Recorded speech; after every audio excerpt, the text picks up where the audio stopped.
This video was brought to you by NCIX. Great technology, selection, and service.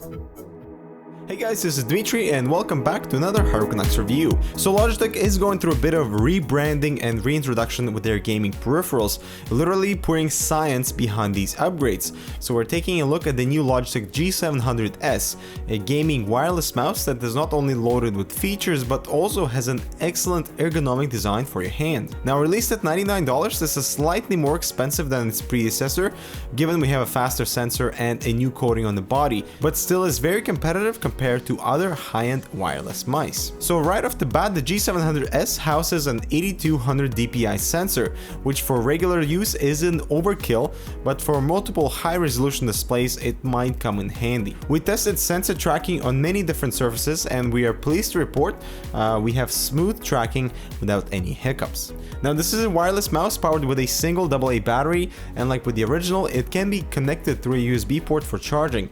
So if you want, the G700s can also be a wired mouse. Now we do get this tiny USB nano receiver which actually can support up to 6 different wireless Logitech products, and communication between the mouse and your computer is rated at 1000 Hz.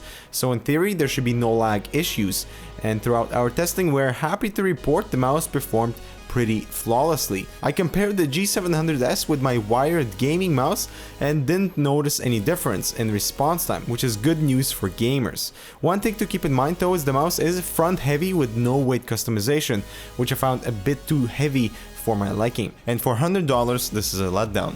However, when plugged in, you don't need the battery installed, so removing that for a slightly lighter feel is an option. But the ergonomics are top-notch for a comfortable grip. The sides are textured, which helps to secure a mouse in your hand, while the top is coated with this new surface that prevents your palm from sticking to the body, which has a rather plastic feel regardless of how much science went into it, and I would have much rather preferred a rubberized surface. Now the button layout works really well here. Aside from your regular left, right and the scroll wheel, we get a range of programmable buttons that can be utilized in any way you want. The 3 buttons on the left side are angled, so not to interfere with each other, which means you won't be pressing G9 if you are reaching for G8. We also have an infinity scroll switch for those who use it, and a profile switch right there below it. Now the scroll wheel also supports side clicks, which could be programmed to do something useful during gaming, like throwing a grenade or something, but because the scroll wheel is very sensitive with almost no resistance, I found side clicks useless because I would always accidentally initiate a scroll. Also, clicking the wheel to the right did not have any tactile feedback, while clicking to the left was much more responsive. And an LED indicator on the side of the mouse to show which of the 5 profiles you're using. Now the LED indicators also showcase the battery life, but unfortunately the 3 indicators are quite vague and there's no exact percentage in the software either. But we were able to get about 6 days on a single charge with moderate daily use. There's also an off switch at the bottom to really preserve your battery life. Now 4 more buttons are included for your thumb, which are very well designed. The top 2 buttons have a slightly longer reach, which makes differentiate and using these buttons without any issues. However, they don't have the same press. For example, one of the buttons is very soft while the others have a more tactile feedback, which raises some concerns down the road.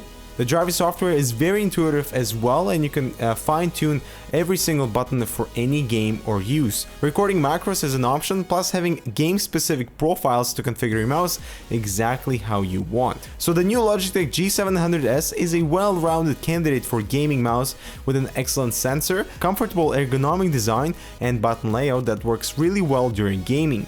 Plus no noticeable input lag for games, which is quite impressive for a wireless mouse. And also a wired option is available with the G700s, which would eliminate any skepticism you might have about the input lag during gaming.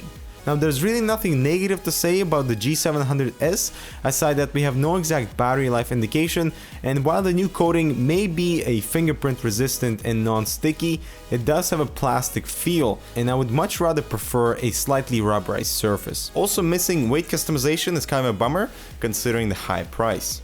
But when it comes down to wireless performance, the G700s has improved on many aspects from the original, and definitely should be considered if you are in the market for one, and we're giving it a Ergonomics damn good award. So let us know if you'd consider using wireless mouse for gaming. Tell us why or why not in the comments below. Now don't forget to subscribe and like this video, and we'll see you in the next one.